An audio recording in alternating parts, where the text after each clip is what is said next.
السلام علیکم ورحمۃ اللہ وبرکاتہ۔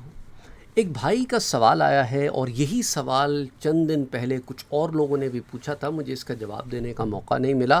سوال برزخ سے متعلق ہے اور وہ کہتے ہیں کہ سر جب مومن کی روح آزاد ہوتی ہے تو آزاد روح تو کہیں پر بھی جا سکتی ہے، کہیں پر بھی پھر سکتی ہے، تو پھر وہ دنیا میں بھی آتی ہوگی، اپنے گھر بھی جاتی ہوگی، رشتہ داروں کے پاس بھی جاتی ہوگی، تو پھر اس روح کو اعلیٰ علیین میں کیا ضرورت ہے دنیا کی کسی آنے والی روح کا انتظار کرنے کی کہ وہ روح آئے گی تو مجھے اپنے گھر والوں کا، اپنے رشتہ داروں کا، سب کا حال احوال پتہ چلے گا؟ وہ تو گھوم پھر کر بھی دیکھ سکتی ہے، اسے کیا ضرورت ہے؟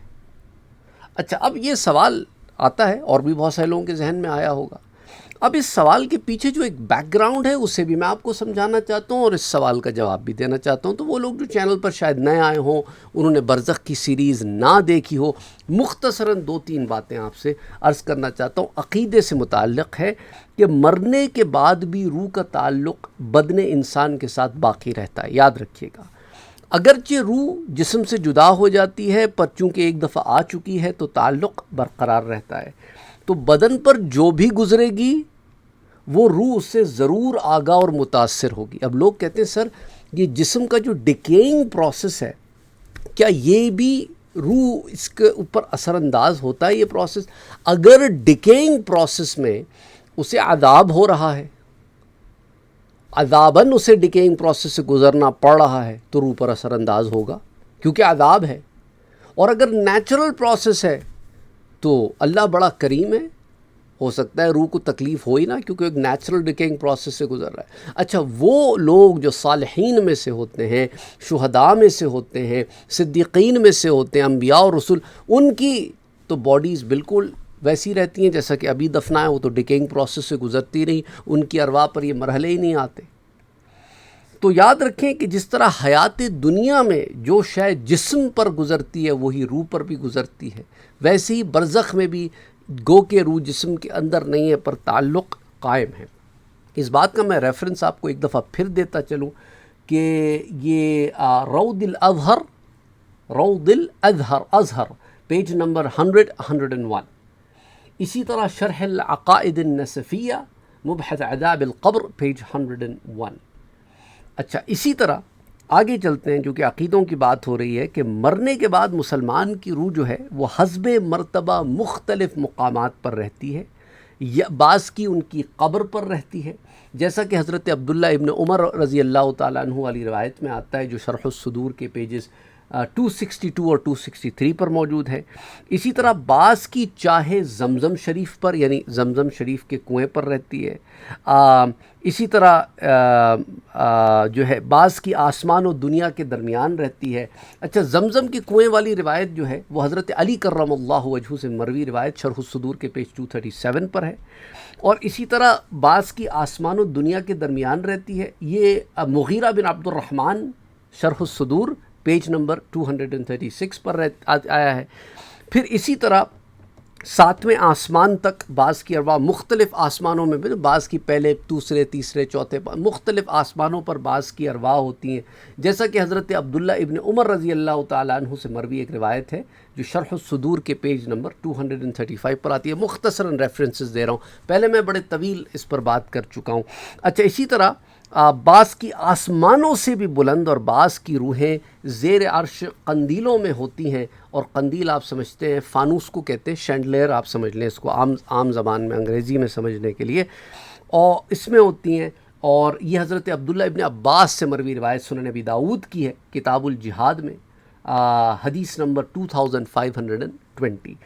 اچھا، اسی طرح بعض کی اعلیٰ علیین میں ہوتی ہے کہ جنت کے نہایت ہی بلند و بالا مقامات میں ہوتی ہے، جیسا کہ شرح مسلم میں امام نووی رحمۃ اللہ علیہ سے جلد نمبر 2 صفحہ 287 پر بیان کرتے، اور فتاوی رضویہ کی جلد نمبر 9 صفحہ 658 پر بھی یہ تفصیل آتی ہے۔ اور جو کوئی مگر کہیں پر بھی ہوں اپنے جسم سے ان کو تعلق بدستور قائم رہتا ہے، اور جو کوئی قبر پہ آئے اسے دیکھتے ہیں، پہچانتے ہیں، اس کی بات سنتے ہیں۔ الفتاوی الحدیثیہ پیجز 14 اور 15، اس میں ایک بڑی طویل روایات کے ساتھ میں آپ کو پہلے بتا چکا ہوں، شرح الصدور کے پیج نمبر 244 پر بھی آتا ہے.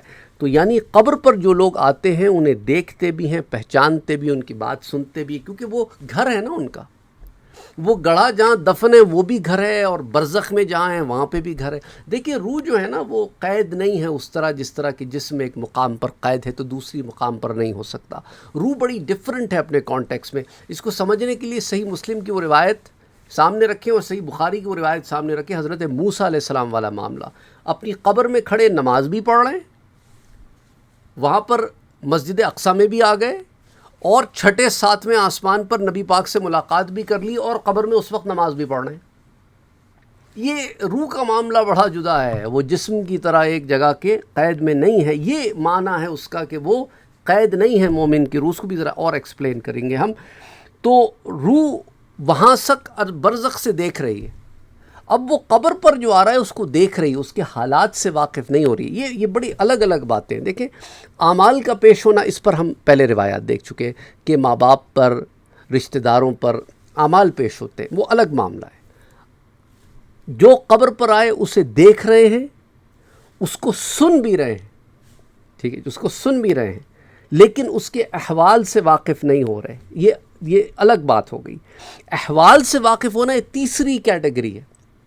یہ تین الگ الگ باتیں، ان کو مکس اپ نہ کریں. پہلی بات کیا کہی میں نے؟ اعمال پیش ہوتے ہیں. دوسری بات کیا کی؟ جو قبر پر آتے ہیں انہیں دیکھ بھی رہے ہیں، انہیں سن بھی رہے ہیں. اور تیسری بات میں نے کیا کی کہ جب روحوں کی آپس میں ملاقات ہوتی ہے، وہ روایت بھی آپ سے شیئر کریں گے دوبارہ سے تاکہ آپ کو اس کے تو پہچانتے بھی ہیں، بات سنتے بھی ہیں، دیکھتے بھی ہیں، لیکن وہ قبر سے خاص ہے. اس میں احوال سے مطالعہ نہیں ہوتے کہ بھئی کسی کی شادی ہو گئی، کسی کی نوکری لگ گئی، کسی کے ساتھ کوئی اور معاملہ ہو گیا، کسی کے ہاں کوئی بچہ پیدا ہو گیا، یہ ان حالات سے واقف نہیں ہوتے. تو قبر پر جو آیا اسے اس سے خاص ہے. اور روح کا دیکھنا قرب قبر ہی سے مخصوص نہیں ہے. بعض علماء نے یہ بھی لکھا ہے کہ یہ ضروری نہیں ہے کہ روح جو ہے وہاں تک ہی قید ہو، کہ قبر تک جو آئے بس اتنا ہی دیکھ رہی، اس سے آگے نہیں دیکھ سکتی. اس کی مثال وہ کہتے ہیں کہ یہ ہم اپنی طرف سے نہیں کہہ رہے، اس کی مثال حدیث شریف میں آئی ہے کہ وہ ایک پرندے کی مثل ہے، ایک طائر کی مثل ہے کہ پہلے وہ قفس میں یعنی پنجرے میں بند تھا اور اب آزاد کر دیا گیا ہے. ٹھیک ہے. اچھا، اب اس کی کیا دلیل ہے؟ اس کی دلیل جو ہے وہ حدیث ہے حضرت عبداللہ ابن عمر رضی اللہ تعالیٰ عنہ سے، جو حضرت عمر ابن عاص رضی اللہ تعالیٰ عنہ کے صاحبزادے، باپ اور بیٹا دونوں صحابی رسول ہیں. حضرت عبداللہ ابن عمر، عین میم رے واو سے ہوگا نا تو عمر پڑھیں گے، واو نہیں پڑھیں گے، عمرو نہیں پڑھیں گے، عمر پڑھیں گے. اور اگر واو نہیں ہوگا تو عمر پڑھیں گے. تو عبداللہ ابن عمر یہ الگ صحابی ہیں، عبداللہ ابن عمر یہ الگ صحابی ہیں. حضرت عبداللہ ابن عمر حضرت عمر بن الخطاب کے بیٹے، اور حضرت عبداللہ ابن عمر یہ عمر ابن العاص رضی اللہ تعالیٰ عنہ کے بیٹے ہیں، صحابی رسول. آپ روایت کرتے ہیں جسے کتاب الزہد میں حضرت عبداللہ ابن مبارک نے روایت کیا ہے حدیث نمبر 597 کے تحت، کہ یہ جو میں نے آپ سے بات کی کہ مومن جو ہے ایک پرندے کی طرح ہے جو پنجرے میں بند تھا، اب آزاد کر دیا گیا ہے. تو اب یہ جو روایت آئی، اور یہ شرح الصدور میں بھی آتی ہے باب فضل الموت کے پیج نمبر 13 پر.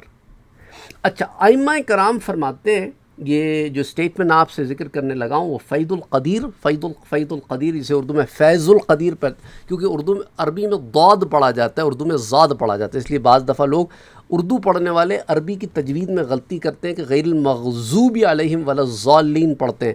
یہ غلط ہے، غیر المغضوب علیہم ولا الضالین ہے کہ عربی میں ضاد پڑھا جاتا ہے. تو اردو میں اس کتاب کا نام فیض القدیر لوگ کہتے ہیں، اور عربی میں اس کا پراپر نام فیض القدیر ہوگا. فیض القدیر کی شرح ہے الجامع الصغیر، اس کے اندر حدیث 5016 کے جلد نمبر 4 صفحہ نمبر 263 پر کہ ائمہ کرام فرماتے ہیں کہ ان النفوس القدسیہ اذا تجردت عن العلائق البدنیہ اتصلت بالملأ الاعلی وترى وتسمع الكل كالمشاہد. تو اب کہ بے شک پاک جانے، کیا نفوس القدسیہ ہر ایک کے لیے بات نہیں ہے، یاد رکھیں، ہر مسلمان کے بارے میں یہ بات نہیں ہے، یہ خاص مومنین کے بارے میں بات ہے. اس لیے نفوس القدسیہ کی شرط لگا کے خاص کیا گیا ہے، پاک جانے.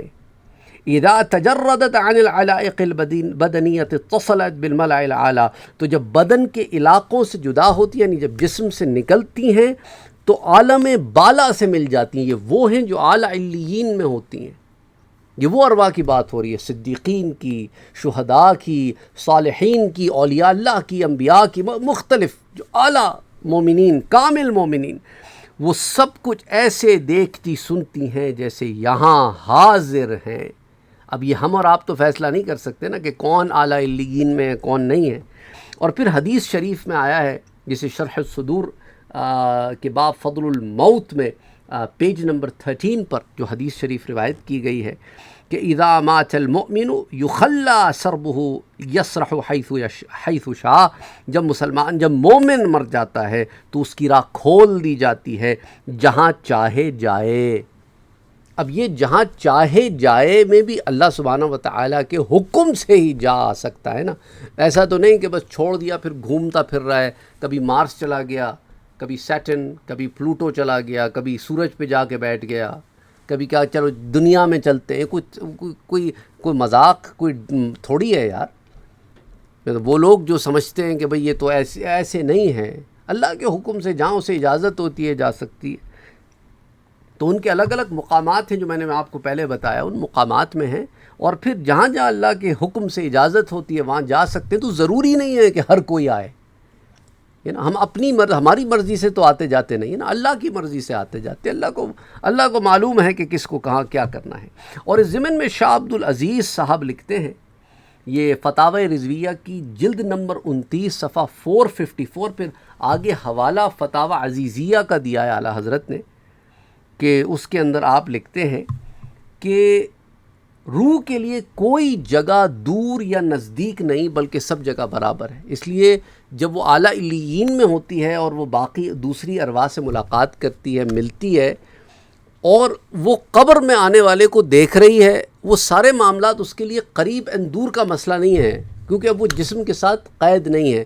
وہ قبر پر کی باتیں بھی ایسے ہی سن رہی ہے ملائے اعلیٰ میں، برزخ میں، جیسے ابھی ہم اور آپ ایک دوسرے سے باتیں کر رہے ہیں، ایسے آمنے سامنے بیٹھے. اب یہ دیکھیں نا، یہ انٹرنیٹ کی جو ٹیکنالوجی آ گئی ہے، یہ ہم نے مائکرو فون لے لیا، کیمرہ لے لیا، اب ایسی ہے میں آپ کے سامنے بیٹھا بات کر رہا ہوں. آپ میں سے کچھ لوگ کہتے ہیں کہ سر آپ کو ہم سنتے ہیں تو ایسے لگتا ہے کہ بس کوئی عام بات کر رہا ہے سامنے بیٹھا ہوا، کوئی ایسے نہیں بات لگ رہی ہوتی کہ کوئی بہت اونچے اعلیٰ جگہ سے بیٹھا ہوا ہم سے بات کر رہے ہیں، کہ ہماری گردنیں جھکیں اور ہم جو ہے بڑے، اس سے ایسا لگتا ہے کہ بس عام کانورسیشن ہو رہی ہے بیٹھے، تو وہ ہمیں اچھا لگتا ہے. تو یوں سمجھ لیں کہ بھئی بیٹھے ہم آپ ایک دوسرے سے بات کر رہے ہیں. آپ نے سوال کیا، میں جواب دے رہا ہوں. میرا جواب ذرا لمبا ہو گیا کیونکہ میں آپ کو ڈیٹیل میں سمجھانا چاہتا ہوں. آپ جانتے ہیں کہ اس چینل پر میری کوشش یہی ہوتی ہے کہ بات تفصیل سے سمجھائی جائے، تاکہ وہ جو مختلف اینگل سے آپ چیزیں سوچ رہے ہوتے ہیں نا، وہ حل ہوتی چلی جائیں. اچھا، پھر آ جائیں اس حدیث کی طرف جو میں نے آپ سے ذکر کی تھی، حضرت ابو ہریرہ رضی اللہ تعالی عنہ سے جو مروی ایک روایت آتی ہے، اور پھر اس سے ملتی جلتی روایت حضرت ابو ایوب انصاری سے بھی آتی ہے. حضرت ابو ہریرہ روایت کرتے ہیں کہ حضور صلی اللہ علیہ وسلم نے فرمایا کہ جب فرشتے مومن کی روح کو لے کر ان مومنین کی ارواح کے پاس لے جاتے ہیں جو پہلے سے جا چکے ہیں، تو وہ ارواح اس کے پہنچنے پر ایسی خوش ہوتی ہیں کہ اس دنیا میں تم بھی اپنے کسی غائب کے آنے پر اتنا خوش نہیں ہوتے ہوگے. جب بھی تم کسی اپنے ایسے شخص سے ملو جو بہت عرصے سے نہیں ملے ہو، تم بھی اتنا خوشی سے اس سے نہیں ملتے ہوگی جتنا خوشی سے وہ اس سے ملتی ہیں. پھر اس سے پوچھتی ہیں کہ فلاں کا کیا حال ہے، فلاں کا کیا حال ہے. پھر وہ خود ہی آپس میں کہتے ہیں اچھا بھی ٹھہرو، پھر پوچھ لینا، چھوڑو ذرا آرام کرنے دو، چونکہ وہ دنیا کے غم میں مبتلا تھا. پھر وہ بتانے لگتا ہے کہ فلاں اس طرح ہے، فلاں اس طرح ہے. اور وہ کسی شخص کے بارے میں پوچھتے ہیں تو وہ کہتا ہے وہ تو مر چکا، وہ تم تک آیا نہیں. تو وہ اس سے کہتے ہیں کہ معلوم یہ ہوتا ہے کہ وہ ضرور عذاب میں پہنچ گیا ہے. تو امام احمد نے، امام نسائی نے، یہ بڑی طویل روایت ہے، اسے روایت کیا ہے. تو معلوم کیا ہوتا ہے کہ وہ ہر حال احوال پر ہر روح مطلع نہیں ہوتی. جن کو اللہ مطلع کرنا چاہے کر دیتا ہے، جن کو نہ مطلع کرنا چاہے نہ کرتا. تو پھر وہ یہ طریقہ کار سے وہ اس پر مطلع ہوتے ہیں. حضرت ابو ایوب انصاری سے بھی ایک روایت آتی ہے کہ حضور صلی اللہ علیہ وسلم نے فرمایا کہ جب مومن کی روح قبض کی جاتی ہے تو خدا کے مرحوم بندے جن کا پہلے انتقال ہو گیا تھا، اس سے آگے بڑھ کر اس طرح ملتے ہیں جیسے دنیا میں کسی خوشخبری لانے والے سے ملا کرتے ہیں.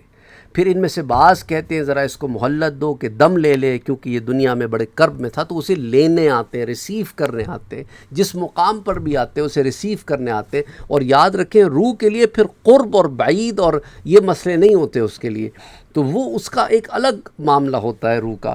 تو اب وہ اس سے ملتے ہیں، اس سے بات کرتے ہیں، اس سے پوچھنا شروع کرتے ہیں کہ بھئی فلاں کا کیا حال ہے، کیا اس نے نکاح کر لیا ہے؟ پھر اگر ایسے شخص کا پوچھتے ہیں جو اس شخص سے پہلے فوت ہو چکا ہو، تو وہ کہتا ہے وہ تو مجھ سے پہلے فوت ہو چکا، تو انا للہ و انا الیہ راجعون پڑھ کر کہتے ہیں کہ بس اس کو اس کے ٹھکانے یعنی دوزخ کے لیے لے جایا گیا، یعنی وہ ایونچولی وہاں کی طرف گامزن ہے، وہ تو عذاب میں ہے، وہ تو جانے کی بھی بری جگہ اور رہنے کی بھی بری جگہ ہے۔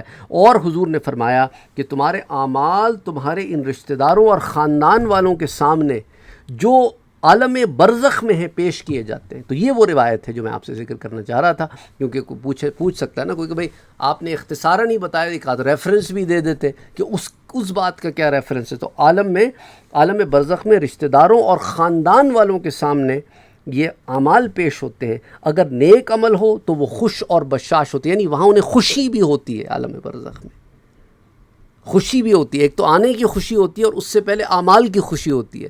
تو اعمال سے اس شخص کے بارے میں کچھ نہ کچھ تو جان لیتے ہیں۔ تو اس کے بعد وہ کہتے ہیں کہ اللہ تیرا فضل اور رحمت ہے، یعنی دعا بھی کرتے ہیں، بس اپنی یہ نعمت اس پر پوری کر اور اسی پر اس کو موت دے، دعا کرتے ہیں۔ اور اگر جو رشتہ دار جن کے اعمال پیش کیے جا رہے ہیں وہ گناہ گار ہو تو کہتے ہیں کہ اللہ اس کے دل میں نیکی ڈال دے جو تیری رضا اور قرب کا سبب ہو، تو وہ اس کے لیے بھی دعا کرتے ہیں۔ اچھا، یہ روایت المعجم الاوسط میں امام طبرانی روایت کرتے ہیں، حدیث 148، المعجم الکبیر میں امام طبرانی روایت کرتے ہیں، حدیث 3887، امام حیثمی سے مجمع الزوائد میں روایت کرتے ہیں، جلد نمبر 3 صفحہ 330 پر، اور اسی طرح شرح الصدور میں بھی آتی ہے، باب ملاقات الارواح، پیج نمبر 59 پر۔ تو اب آپ نے دیکھا کہ کتنی تفصیل سے یہ معاملات جو ہے وہ حدیث کی کتابوں میں درج ہے۔ تو معاملہ کیا ہوا کہ ان پر ہر ایک کی ایک سی کیفیت نہیں ہوتی، کیفیتیں جدا جدا ہوتی ہیں، احوال جدا جدا ہوتے ہیں، اس لیے معاملات بھی وہاں پر جدا جدا ہوتے ہیں۔ تو میں سمجھتا ہوں کہ اس سے آپ کو یہ مسئلہ سمجھ میں آ گیا ہوگا کہ وہاں پر جو قبر پر آتے ہیں ان کے ساتھ کیا معاملہ ہے، اور جب تک ہم اس دنیا میں رہ رہے ہوتے ہیں تو ان تک ہماری کیا باتیں پہنچتی ہیں، جب قبر پر ہم جاتے ہیں تو ان تک ہماری کیا باتیں پہنچتی ہیں، اور عالم برزخ میں ان پر یہاں سے جانے والی روحیں کیا باتیں پیش کرتی ہیں، اور کیوں جب کہ وہ آزاد ہوتے ہیں وہ ہر ایک کے حال کیوں نہیں جان لیتے، کیونکہ ہر ایک کے اوپر وہ بات یوں عیاں نہیں ہوتی، یوں کھلی بھی نہیں ہوتی۔ وہ تو اللہ سبحانہ و تعالیٰ کی منشا کہ جس پر جو جتنا چاہے کھول دے، جو نہیں کھولا وہ اس راستے سے کھول دیتا ہے۔ کیونکہ دیکھیں نا، اگر اس میں بھی اللہ کی حکمت ہے کہ سارا کچھ اگر پہلے بتا دیا، تو اگر آپ کو بھی سارا کچھ پہلے پتا ہو تو خوشی نہیں ہوتی۔ اگر آپ کو میں پہلے بتا دوں، آپ میرے اسٹوڈنٹ ہو اور میں آپ کا ٹیچر ہوں، میں آپ کو پہلے بتا دوں کہ دیکھو اقبال، تم ایگزام میں پرچہ جیسا مرضی چاہے کرو، فرسٹ تم ہی آؤ گے، تو خوشی نہیں ہوگی فرسٹ آنے کی۔ لیکن جب پتہ نہیں ہوگا اور ایک اچھمبا ہوگا اور ایک ایکسائٹمنٹ ہوگی تو ایک خوشی اور ہوتی ہے، پھر اس میں حال احوال کا جاننا اور پھر چیزوں کا پتہ چلنا ایک الگ خوشی ہوتی ہے، ایک الگ معاملہ ہوتا ہے۔ تو اللہ سبحانہ و تعالیٰ کی یہ رحمت ہے کہ اس نے یہ خوشی نہیں چھینی اس برزخ میں، تو برزخ میں بھی خوشی کے معاملات یوں ہی چلتے رہتے ہیں۔ تو یہ بہت ساری روایات ہیں جن کا یہ مجموعہ ہے جو ابھی آپ کے ساتھ میں نے شیئر کیا۔ تو امید کرتا ہوں کہ اس سے آپ کو آپ کے تمام سوالات کے جوابات مل گئے ہوں گے۔ کامنٹ سیکشن میں اپنی رائے کا اظہار ضرور کیجیے گا اور بتائیے گا اگر مزید کوئی اس سے متعلق کوئی سوال رہ گیا ہے تو۔ السلام علیکم ورحمۃ اللہ وبرکاتہ۔